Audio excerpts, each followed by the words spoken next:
The broadcast is now starting. All attendees are in listen-only mode.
Probably a clock, because then stop at 1.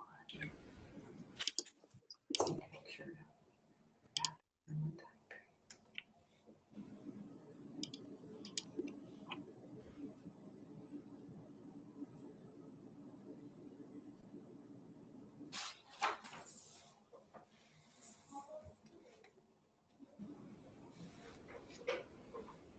Thank you.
All right, good afternoon. My name is Catherine Madden, and I'm very pleased to welcome you to today's webinar, Care Teams 2007 to 2017, What Has Changed, How Have We Adapted, and What Does the Future Hold? A decade of critical incident response and management on college campuses. This webinar is sponsored by the ACPA Commission for Academic Affairs and Commission for Counseling and Psychological Services. All participants will remain in listen-only mode during the webinar. Throughout the panel presentation, we invite you to enter any questions you have via the chat box, which we will then share with the panelists during our Q&A session at the end of the event. A recording of today's webinar will be available on the ACPA website. Our webinar today will be moderated by Dr. Jennifer Buchanan. Jennifer is the Associate Vice President for Faculty Development and Advancement at Florida State University, where she co-chairs the Student Situation Resolution Team. She has also served as an Associate Dean in the College of Communication and has held various positions in the Division of Student Affairs, including Associate Dean of Students. Jennifer earned her Master's in Student Personnel Work from The Ohio State University and her PhD in Communication Theory and Research from Florida State University. We're pleased to have Jennifer here with us today to facilitate this conversation. Thank you, Katie. Before introducing today's panelists, I'm going to use a slide that you see below on your screen to illustrate a caveat about the words that we chose to describe today's program. I describe this as kind of a Venn diagram gone wild to illustrate that there are lots of different names that we use across our campuses and even on our own campuses to describe the various teams that we use in terms of both monitoring, caring for, and intervening with our students. The emphasis in these of the energy in these different teams does vary, as you see as you look around that what ended up looking like a flower to me. But I wanted to illustrate that there is overlap certainly between the work of these various teams. So we wanted you to know that even though we chose one word because we needed to have one term to describe teams, as we put this together, this program together, we wanted to make sure that if your team isn't called that on your campus, if you have a team with a slightly different emphasis, we're talking about and with you about your teams. And we want to make sure you know that you can ask questions related to your specific team. Hopefully our responses will be general enough to cover the range of various ways that we care for our students on campus through these teams.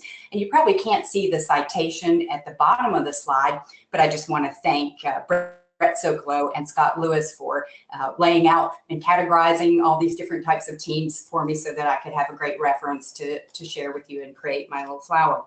So let's move right on because we only have an hour and we have some wonderful guests. So let's meet our distinguished panel. Dr. Eugene Jarsky II, aka Gene, as I've always known him, became Vice President for Student Affairs at DePaul University in 2014.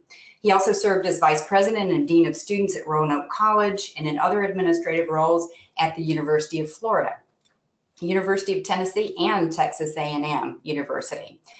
While serving as Associate Director of Student Life at Texas A&M, he was heavily involved in the response to the bonfire. And those of you in my generation will remember that well. And that's when I first got to know Gene. He chaired the response team, served as a member of the University Counseling Resource Network and the Emergency Operations Team at the University of Florida. At Roanoke College, he led the campus's crisis management initiatives. And he's also co-authored 2 books on crisis management and has co-edited the book In Search of Safer Campuses, Emerging Practices for Student Affairs in Addressing Campus Violence, which was published by NASPA. Welcome, Gene. Good afternoon. Yes. Jackie Carr-McCarg serves as Dean of Students at University of North Carolina, Asheville.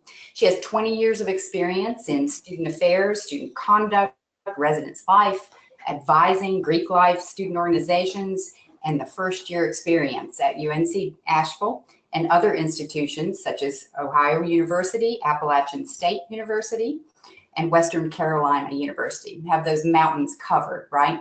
Covered. As Dean of Students, she chairs UNC Asheville's Care and Crisis team, with other areas of responsibility for her, including residential education, citizenship education, parent and transition programs, and the first year experience. Thank you, Jackie. Thanks for having me. Dr. Jen Day Shaw is Associate VP and Dean of Students at the University of Florida, the other institution in Florida, with oversight responsibilities for student conduct and conflict resolution, the Disability Resource Center, new student and family programs, the Student Veterans Success Center, the Learning Commons, Career Closet, and Food Pantry. We just started a Career Closet too, as well as a broad range of services for students in distress, including managing the 24-hour crisis response for the campus, serving as chair of the behavioral consultation team, the crisis response team, the protest team, and the emergency deans group. In all her spare time, Jen is also the NASPA liaison to IACLEA, the public policy chair for the campus safety knowledge community, and is on the panel of experts for the VTV Family Foundation, created by the families of the survivors of the Virginia Tech tragedy. She presents and consults widely regarding threat assessment and has recently been published with 2 book chapters on the topic. We're so fortunate that Jen has found time in her busy schedule to share that experience with us. Thank you. Hello, everyone. Dr. John Davenport is currently the Dean of Students at Illinois State University, having also served as Associate Dean and Interim Dean. He says that he stumbled into the field as an undergraduate over 20 years ago in the residence halls, who didn't, and has held staff and student affairs positions at Eastern Illinois University and the University of Missouri. His current duties include serving as a member of the Student Affairs Executive Leadership Team, co-chairing the American Democracy Project, and coordinating the Illinois State Redbird Care and Inclusive Community Response Teams. Welcome, John. Glad to be here.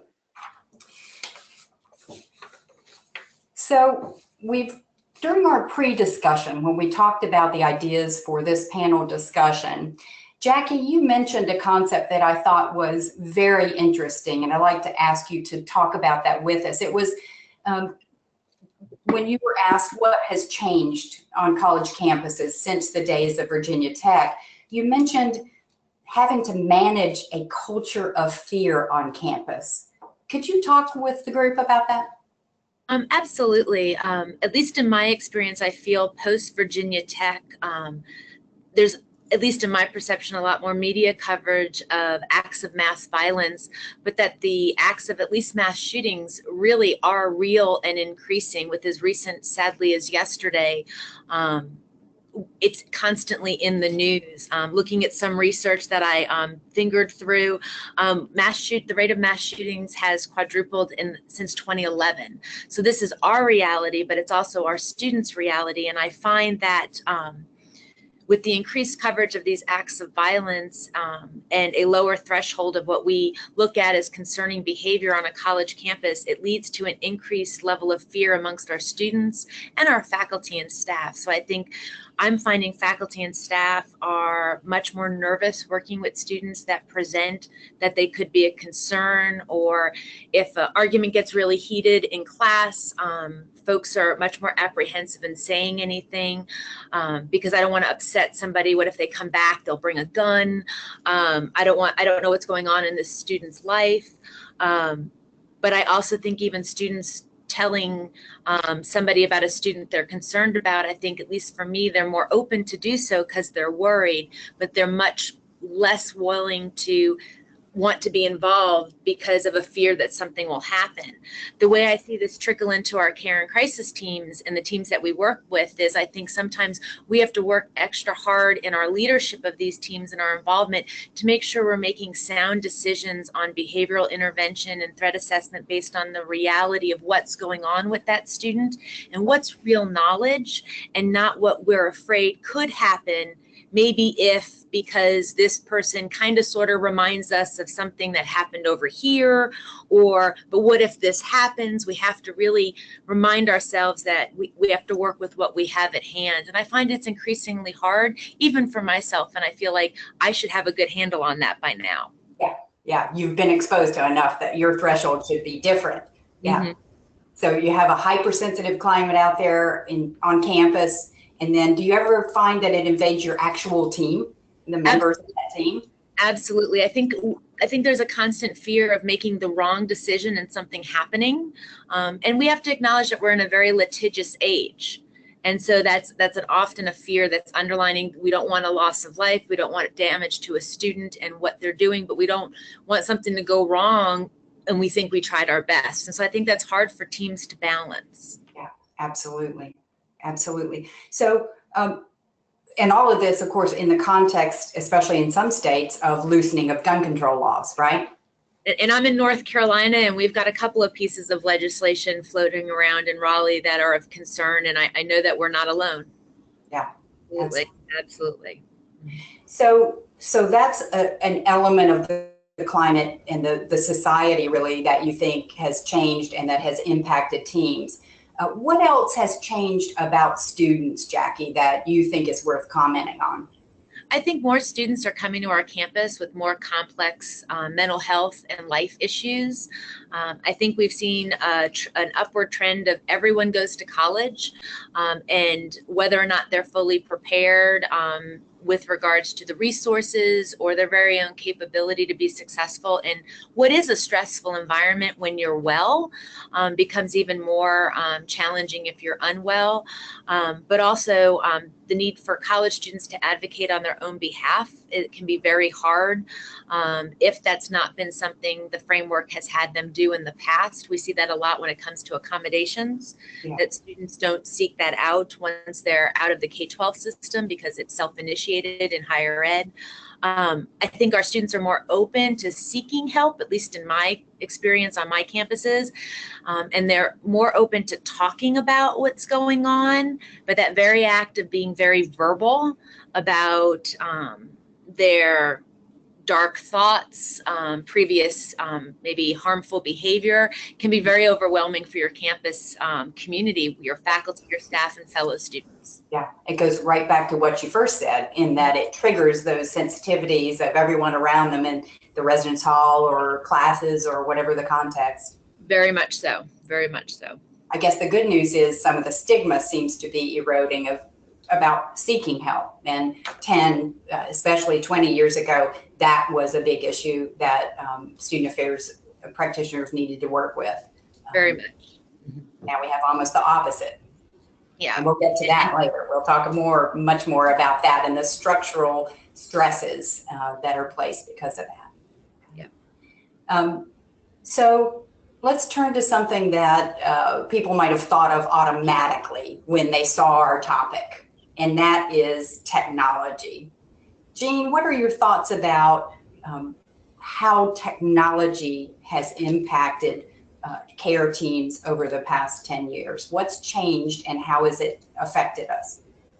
Well, if you think about technology and what has changed in the last 10 years, it's been a pretty dramatic increase in not only the availability of the PDA device that everybody has in their hand and the smartphones, but certainly our own ability to collect information and get reports. I think when in the early days of care teams, we spent a lot of time talking to faculty, staff, and students throughout the campus community, encouraging them to call the care team, to call the Dean of Students office. And we still get a lot of reports through phone calls, but I think more and more today we're seeing it through email. Many campuses have adopted a online case management system. There are several different software vendors that work in the higher ed arena that provide tools that are pretty commonplace in most of our campuses.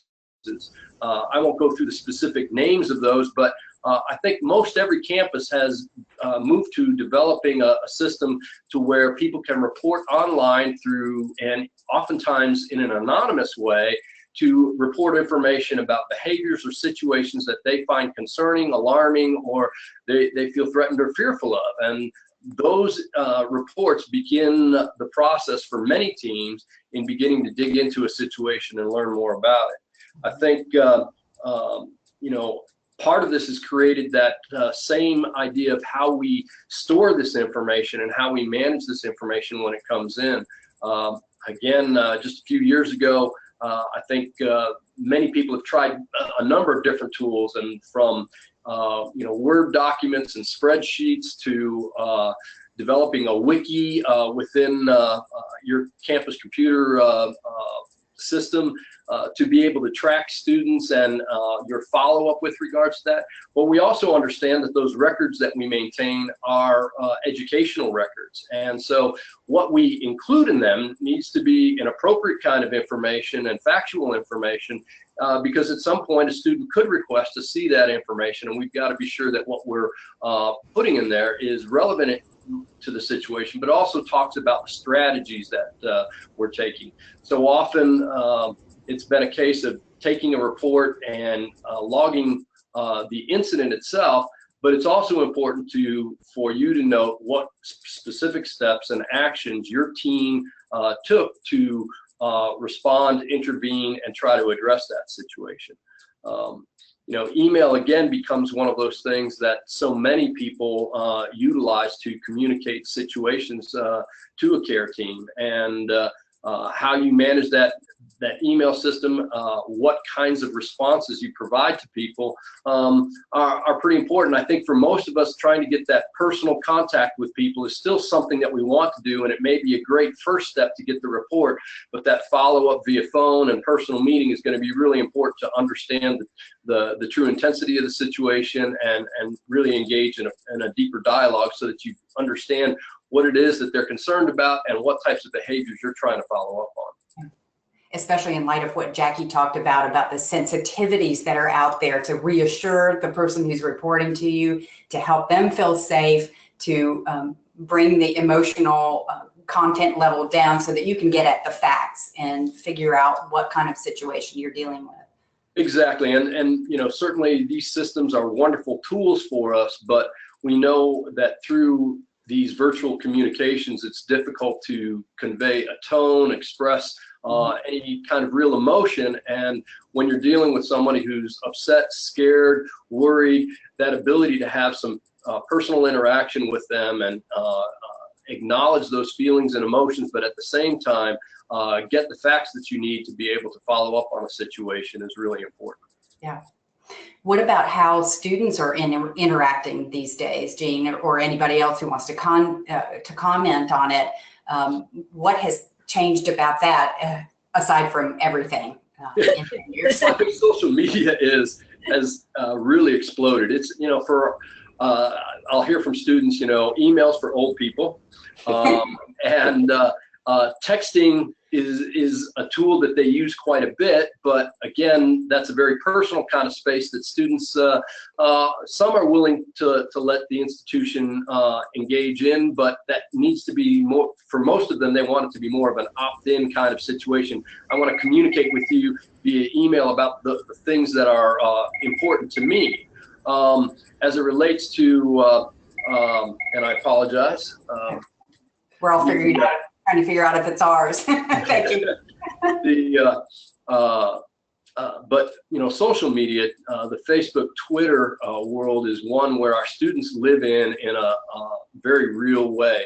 I hear from many students that want to get more communication and more information from the university via social media. Why aren't we sending out alerts via Twitter? Why aren't we communicating what's happening with campus culture and campus climate and the responses the university is acting on through those media? And for us, it's a place that students want us to be in, but then at the same time, it's difficult for us to monitor and be in that space for, on my campus, 24,000 students, on Jen's campus, 50,000 students, to really see what's going on. But certainly many of the reports we get have to do with social media exchanges that students are having.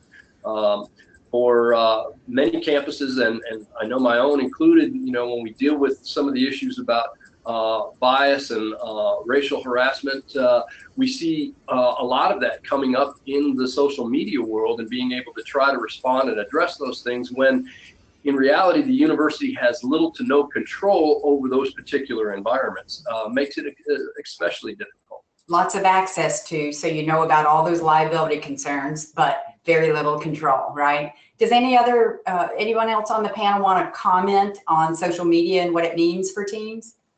It has really resulted in a new way for us to find out more information about a person of concern.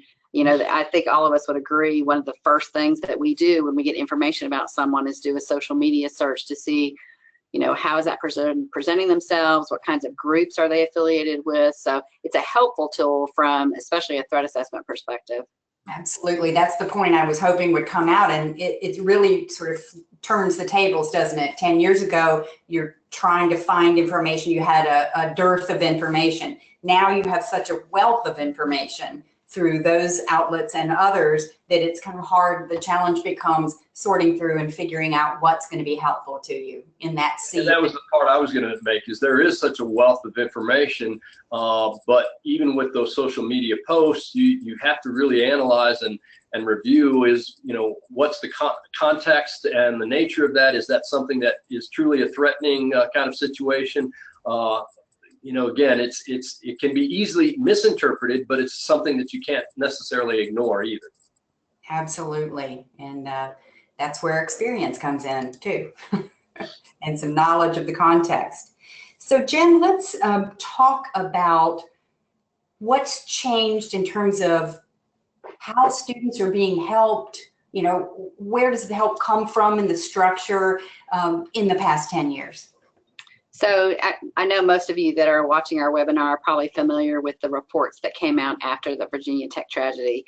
And one of the common themes was about the ability to manage all the information across a campus and making sure that there really is a hub for that information so that we're able to look for patterns of behavior so that, one instance of acting out in class may not be that alarming, but when you also combine that with a substance related issue and threatening behavior in another class and a stalking behavior with a student in the residence hall, suddenly the person of concern is raising up in terms of how the team might intervene. So, what I've seen become much more common is a way to market either a team, or here at the University of Florida, we have a model called You Matter, We Care, and other campuses have similar things, South Dakota Cares and UNCG Cares, and whatever name that we're all using. It is a way to teach our students and faculty and staff, and really importantly on our campus, our families,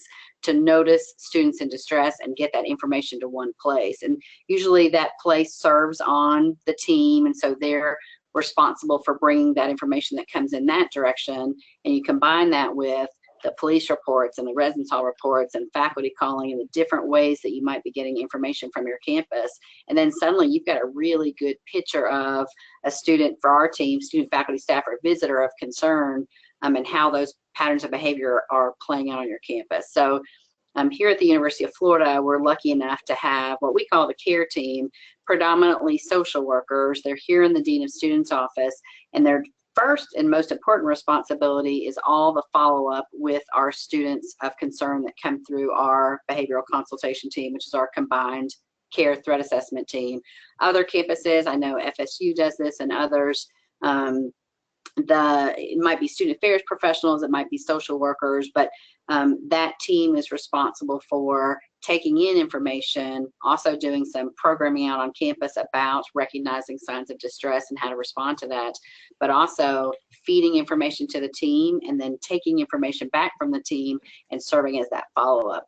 Prior to when we established this group, it really fell to me, associate deans, all of us that were already wearing a lot of hats were doing all this follow-up with students of concern. And then there were a lot of students that fell through the cracks. So, 6 months out, we had been meeting with them weekly and they seemed to be doing okay. And they sort of fell off the list because so many other students came in. And then a year later, they're back on the list in even a more serious crisis situation. So those of us who are lucky enough to have these case manager type positions, whose whole responsibility is really being a whole person support to these students of concern, it's the data that we're showing is we're catching it before it becomes a crisis.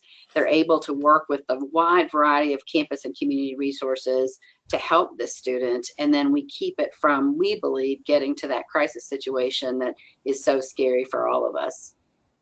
That's an excellent innovation, Jen. And one thing that was new even to me, and we have case managers here who are operating very effectively, is the notion of having those case managers do some educational outreach also. I don't think that's something that we have done yet. I could be wrong. So anybody from FSU listening, sorry if I got that wrong, but that's a wonderful idea. Thank you very much. Just a quick reminder to our participants out there, you may enter questions in the chat function. So you should see that on your screen. Feel free to send us questions. We have obviously plenty of thoughts, plenty of material, but we would love to hear what you have to say and what you, how you'd like to comment or ask a question of our panelists. So let's talk a little bit more about teams, John, and putting together teams in ways that really do capture the complexity of what we have going on our campuses. What are your thoughts about that?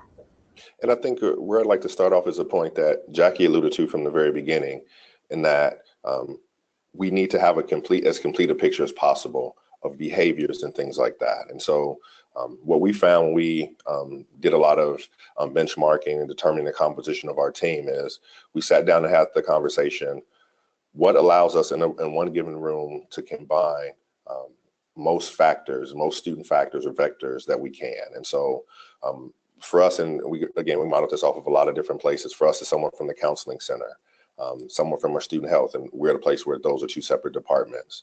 Our university police are involved, our residence life staff, our director of student conduct, and also for us, which is different from what some teams do, is we have someone from our university college who works in very close consultation with general advisors and all the academic advisors. Mm-hmm. And what we thought about with that particular configuration is a name comes up and we can check, our conduct director can check previous conduct cases, our police officer can check any previous discipline external to campus and on campus. Obviously, counseling and health have some restrictions in what they can share, but by being in the room, being in a conversation, they can talk hypothetically in which a student dealing with certain particular stressors, how they might react or what actions they might be taking or how concerning we might view certain actions that they have. For us, we are a largely residential campus with a freshman and sophomore requirement. And so housing is vital because a huge number of our students are in the residence halls and so have contact with the case manager the university housing has, as well as the live-in hall staff. And also, again, what I found very important is the sharing of communication, because we have the agreement when we're in that room, again, with the exception of the medical professionals, we share openly and freely based on need to know among the different agencies. There are also some things, some databases that different people can bring to the table. And so at a moment's notice, when we put out a name, you can have someone from our university college pulling up what that student's mid-semester grade reports are and how they're doing academically and any notes that their advisor has put into the system through a shared database. Same thing, we use a case management system. So in student conduct, we can pull up what are the interactions that person has had with the case manager and talk through those things. And so it's really based on as many different points as we can pull together to give us information, the most complete picture that we can of a given student. And for us, we also keep a number of people we consider in our bullpen. And so our access and accommodation services, student union, rec staff, our fraternity and sorority life staff. So again, our main team is about actions and behaviors, but in our bullpen, so to speak, is the people who manage our spaces on campus, because we know this is where a lot of things take place.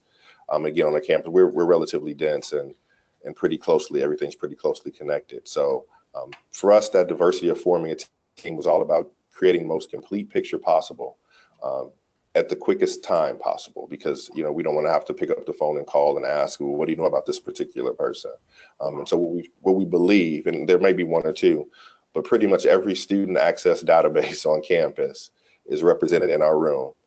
And so when we meet, and we meet weekly, as well as if called together as need to. But from our perspective, if there's information out there, we pretty much have access to it based on people in the room. And that's what we found as a model that a lot of different places we're using and works most effectively for us.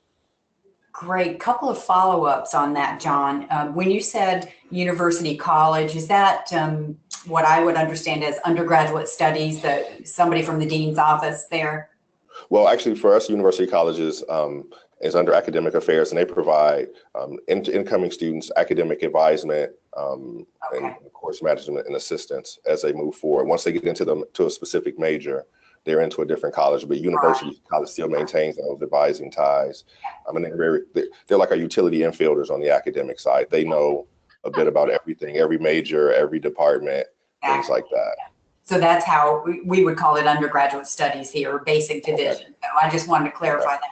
I love the bullpen concept, and one of the folks we have in our bullpen here at Florida State is international affairs, because we find that often graduate students, especially who are international, end up having some issues, some concerns, some barriers that are different, and that really helps us to have that person. And my second follow-up is just a quick one about having that academic person on your team as a regular member. When we had our pre-discussion, I think we found out that very few of our panelists have an academic person as or more as a permanent member of their team. So anybody else want to comment, or do you want to comment, John, on the value beyond just knowing where that person is in their academic career of having an academic person on your team? One quick comment, at Florida State, we co-chair, so academic affairs and student affairs co-chair, and that's why I'm involved as a recovered student affairs person. Also, I mean, I'm half student affairs and half academic affairs, so I'm a good liaison, but we plan to keep that model forever, even after I'm long gone. We've found it to be wonderful because frequently the initial concern may come in as an early alert or an academic alert. So it's a very seamless and not intimidating way for our one-stop, who are our academic advising kind of oversight group, to reach out to that student. And with the director of that program being on our team, they kind of know all the stuff already. So it's made it really we found it really helpful for that link to be there. And we think we've caught more students because they've been part of our team. More integrated. Much more. And one thing for us that we're also finding is all of us can track things basically by calendar on our campuses. Certain stressors tend to manifest at certain times. But where we were lacking knowledge is certain majors, as to say it, are more difficult. As a liberal arts and sciences major, I'll put myself out there. Some majors are more stringent to get into. So around those times when admissions for particular programs, we notice a spike in students and undeclared students, we can kind of tie that back to things. So a benefit of academic trends that person is able to provide for us and let us know, well, this is what's going on right now. And so this is why we may be getting a lot from a particular area. Absolutely. Just being in tune with all aspects of the student's life. One thing I might add to that is it may also depend on the nature of the team. A care team, college concern team may be focused more on some of the academic pieces. And I've seen some colleges where an academic advising network actually does that very same kind of thing about classroom concerns and students not doing well, and how do they do some academic outreach. There are many tools. There's some institutions use a program. Well, again, I don't want to use names, but there are different programs that people use to share information about academic concerns for students, and then the behavioral intervention, more of the students of concern kind of pieces fit in a better way, perhaps, in student affairs. And so some of it depends on how your teams are structured, the size of your institution. But I know that whenever there is a significant behavioral situation that then crosses with a classroom concern, engaging a representative from that college in the team and the conversation is something that many teams do on a more individualized basis. Yep, let them know they're in the bullpen and then pull them in right to that discussion. Absolutely. Absolutely. And it depends, of course, on the culture of the institution, the overall culture of the institution. No matter how the team wants to operate, it needs to fit in well with the culture of that institution, or it's not going to be very successful. Right. So, John, let's talk about another issue that you brought up in the pre-discussion. anything changed about families in the past 10 years and how involved or not involved they are in their children's lives? We, parent and family services is a part of our portfolio in the Dean of Students Office as well. And so we've been able to track pretty closely. In addition, we do a lot with AHEP, the Parent and Family Programs Association, to gather data. And what we're finding is, looping back up, and all of our topics are interconnected, social media has made it a lot more feasible for parents to at least feel that they're more connected with their students' lives. And so what we've noticed is responsiveness to their student social media posts. We've noticed that they're much quicker to find and reach out to us directly and ask us to take action or to intervene. And the great part about that, though, is we're able to talk, not specifically, but we can talk to parents and assure them there is a mechanism in place to do outreach. We can talk generally about some steps that we would take in a given situation. And this is how the university will respond on the academic side, on the student affairs side, if it's a housing issue with residents' life. And so for us, it has led to definitely more parental involvement and parental engagement. But it has given us a way to to calm a lot of the parents' fears. Another big part of it for us, I'm sure most institutions are the same, we have a parent and families Facebook page that we moderate to a certain extent. And so for us in the room, depending on how big an issue is, oftentimes we have that up on the screen and we're looking at that to see what parents are talking about. Most often it's incorrect, but they're talking about it. And so that gives us a general sense. But it also, again, gives us a way. We are part of periodical, updates to that page. Hey, these are the mechanisms in place that's to support your student if they're, having difficulty. So please be comfortable and aware that we have these things in place. And we also, every once in a while, have different administrators who will take some time and go onto that page and post things about their office. So because parents are more involved, we're finding, and going back to social media, what we try to do is be proactive and use social media as a way to push out information to our parents and families. Again, going back to that calendar concept, we know what issues are going to be big at given times. And so we try to stay a week or so ahead of that in terms of our communication with families and parents and putting things out. This is about to be coming up in your student lives. Be aware of it. We most certainly are. And this is how you can help us manage that and reduce stress and anxiety around certain things. So. Yeah. It certainly is so important to acknowledge parents' concerns, to acknowledge that they're partners in the process these days, just very, very different from 10 years ago or 20 years ago when, you let them know your address, but that was about it. They're with us and they need attention also and deserve attention and support from the institution. Yep. Thank you. We have a question actually about family issues. And here's our question from a participant. At times, family/other personal support networks, not sure about that, but at times students may question, or their support networks, students' support networks, i.e. family, might have questions and question the ways that an institution is attending to concerns about a different student. So about a roommate or a friend, etc., when they consider a peer of their student to be a threat. We've all been in that circumstance.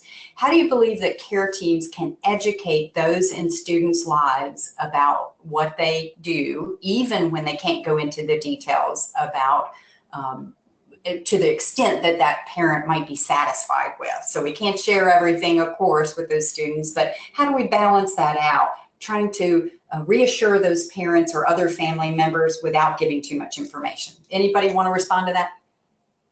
I'm happy to. Jen, go ahead. So for us, of course, all of us, I think, run into this quite a bit, but we will say to the family, in a similar situation, we'll explain FERPA and why it's important to protect everybody's privacy, but we'll explain in a situation like this, we would typically, and then we'll talk through the kinds of support we're probably providing to the student of concern. And then, of course, we're also offering support for their students. And so the care team that I spoke about earlier is reaching out to any of the impacted students as well, and maybe even the community in terms of a residence hall floor or sorority. And that has been so hugely helpful and really spreading that message of at UF, it's, you know, every Gator counts and everybody has a responsibility to look out for each other. And so, especially with the bigger student organizations, we'll notice a big uptick as soon as we've gone and talked about it's all of our responsibility. And if you keep it to yourself, you're not being a great friend and you're not, you know, protecting, obviously we're putting this in positive terms. And so that's been really helpful with those families. So from the beginning, we're talking about this is the kind of place that cares about our students. And so we're reminding that parent about, we know you're concerned about your own students. We're going to do everything we can to help your own student be successful, but recognize we're also doing that with the other student involved. Other thoughts, John? You wanted to add something? Oh, sorry, Jean. Go ahead, Jean. Jean, you can go ahead. I was just going to simplify, you know, the easy takeaway in that is always that you can always talk about process. You just can't talk about the specifics of that situation. And so I think that's true with so many different questions we get from parents, from other students, from the student newspaper. You can always discuss process. You just can't discuss the specifics of that particular situation. And so that's a helpful tool. And like Jen said, I think a lot of us have those same messages and things. We refer to it as take care to Paul, take care of you, take care of others, take care to Paul. You know, those kinds of messages are important messages to engage everyone in the community so that they see that they're all part of our response processes. John, what did they miss? No, I think everything that was beautiful. Okay, all right, very good. Jean, I'd like to ask you to sort of round out the more structured part of the program, talking about some broader societal changes in terms of how universities are viewed, what the expectations of universities are, and the broader sort of legal and societal context for our responses to students. Sure.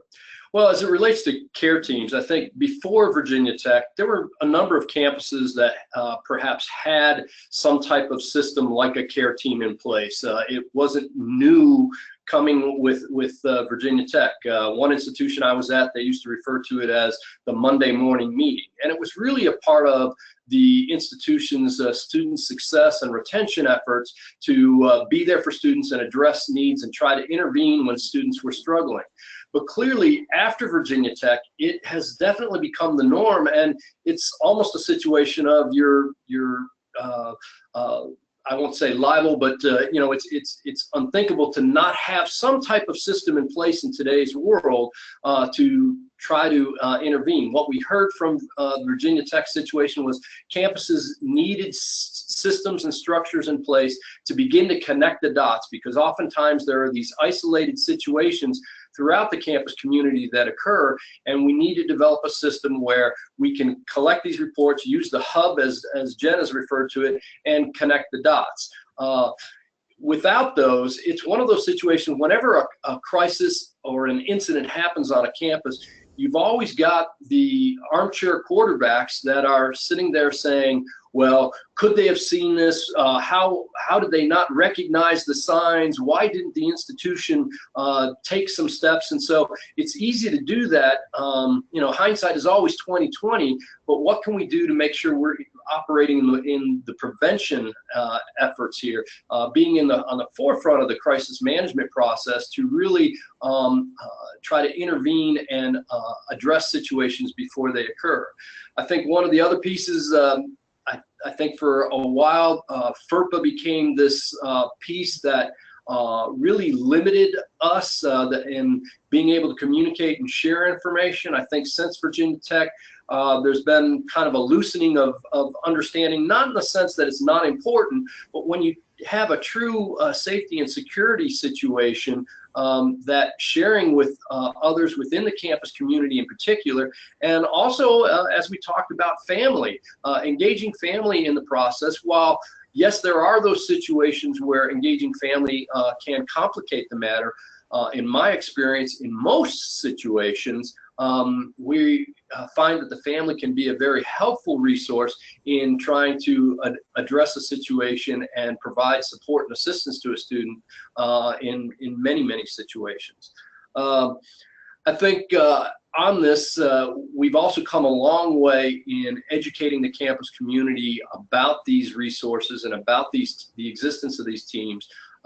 There's a greater propensity for people to submit reports and share information with us, and that is very good.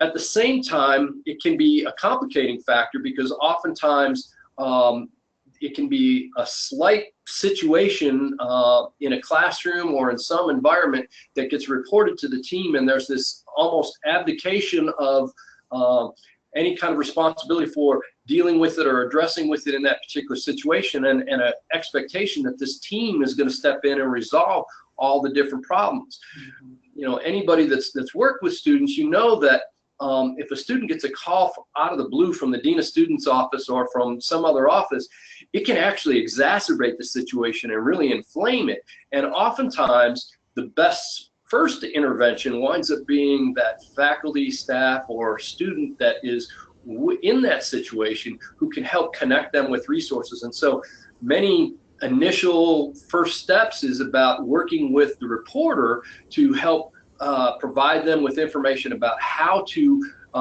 communicate resources that are available and provide support for that person so that they get connected to the resources in a way that is more open to them, more comforting, as opposed to feel as though, you know, someone else in the administration is coming down to address this major problem.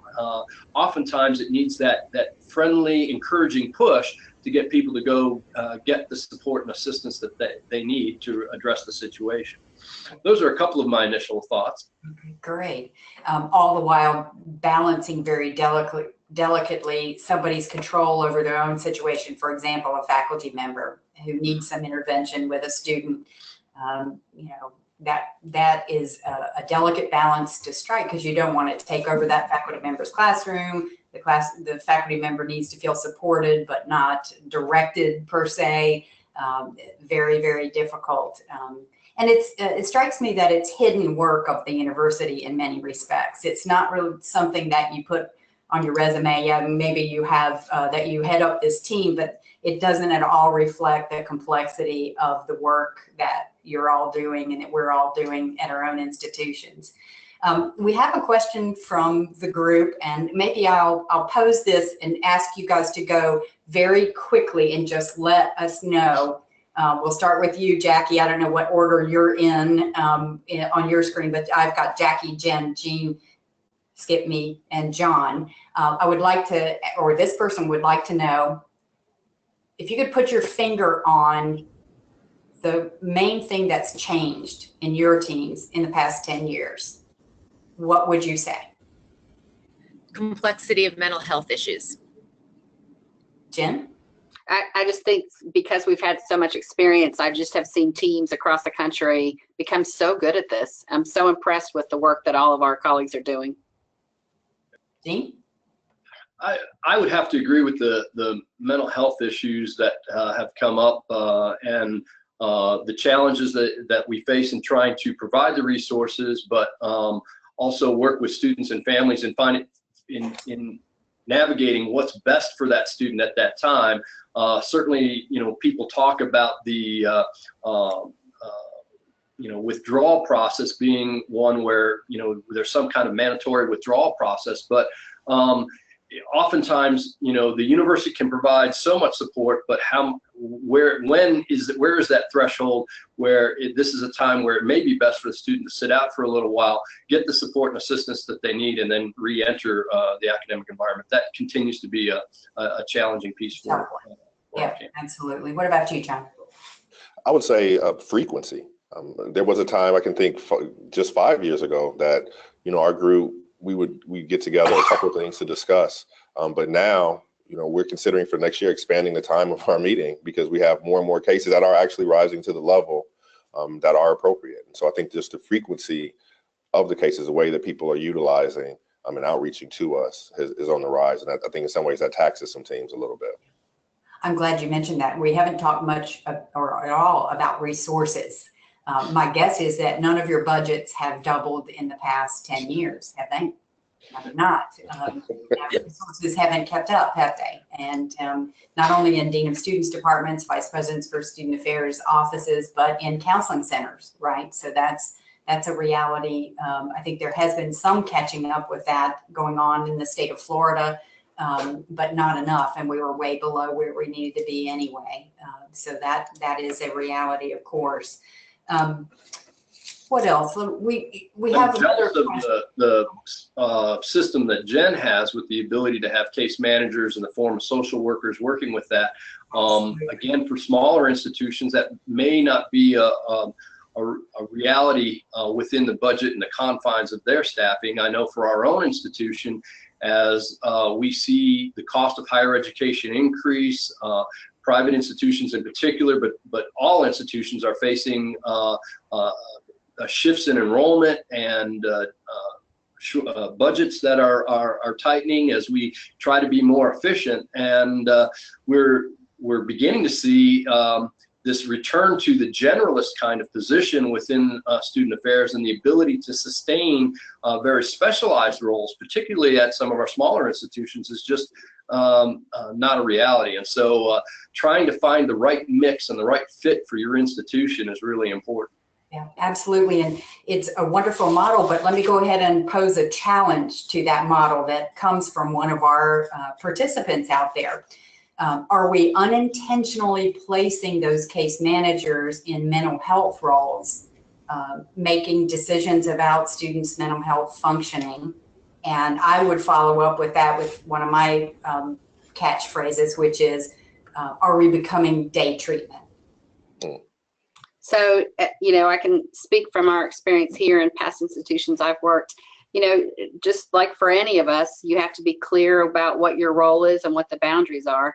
We have very close working relationships with our counseling center, our victim advocates, and other resources that we refer students to, but it's really a whole person approach. So I think you heard in the beginning when I was introduced, we've started in the last 2 years a food pantry because of food scarcity issues. So one of the things this team does is really address what are all the different pieces of barriers that are impacting students' ability to be successful. And our belief is that, and our data shows that we're actually improving retention, which for all of us tends to be tied to money, which then helps us make a better case for why these generalist kind of positions that Jean described are so essential. So, I think with the question that's posed, I think it's a misunderstanding of what these roles are. So there are case managers that are within counseling centers that are very different from what I'm describing. What I'm describing, and it goes back to the Virginia Tech reports, we have to have the ability to know when a student is in great distress, are they making use of resources? Because if we refer them to a counseling center and the student doesn't sign a release, we have no idea if they're under care. We don't know if they're continuing under care. If they're also working with a care team, case manager, whatever you want to call these roles, then they've got someone that's a university contact that's not only making sure that they're doing what they need to do to stay well, but also addressing some of those underlying barriers that may have led to them coming to our attention. So that we're trying to do every possible thing. So relationships and housing and finances and food and how to behave in the classroom and register with the Disability Resource Center and see the counseling center, so that those students are able to be successful on our campuses. To me, it's more of a challenge from the resource perspective, because some of these students are taking so much time with so many resources, and yet that is the key to letting them stay here and be successful and be retained and hopefully graduate. Thank you.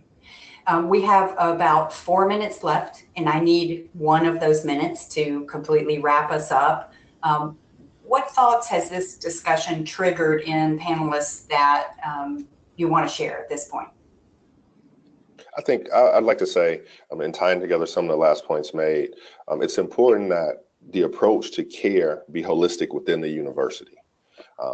Everything from your student code of conduct, what is a conduct issue versus what is a health and safety issue, resources properly aligned, and our teams have reporting mechanisms that allow them to show their worth to the university, be it in retention or other factors. I just think the university has to be of one accord on the purpose, the values of the team, and what that team needs to be accomplishing in order for it to be effective.